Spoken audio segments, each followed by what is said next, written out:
Sarah was the kind of girl who always stayed late after school. She loved the quiet hallways, the way the sun dipped below the windows, casting long shadows across the floors. But that Wednesday evening, something felt different.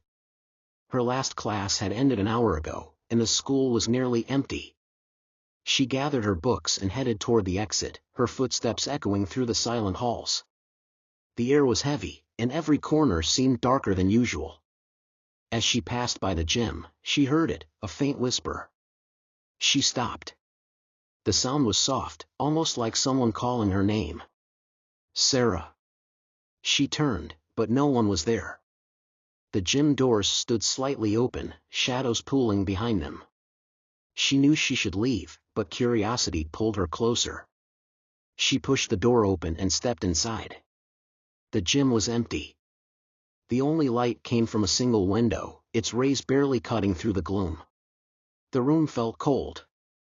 Her breath came out in thin, misty clouds. And then, the shadows moved.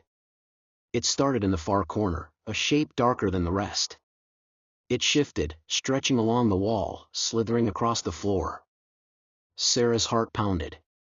She wanted to run, but her feet felt glued to the ground. The shadow rose, forming into something almost human. Limbs twisted, its head tilted unnaturally to the side. Empty eyes seemed to open, staring right at her. She stumbled back, her voice caught in her throat.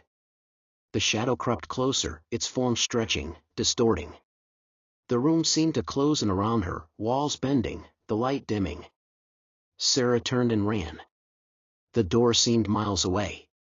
She could hear the soft rustle of the shadow behind her, feel the coldness nipping at her heels. Her hand gripped the door handle, yanked it open, and she burst into the hallway. But everything had changed. The corridor stretched endlessly, every door shut, every window dark. The whispers began again, more voices now. They drifted from every direction, soft and cold. She ran, but the hallways twisted, leading her back to the same door. The gym. The shadow stood there, waiting. It opened its arms, and the darkness swallowed her whole. The next morning, Sarah's backpack lay by the gym door, her books scattered on the floor.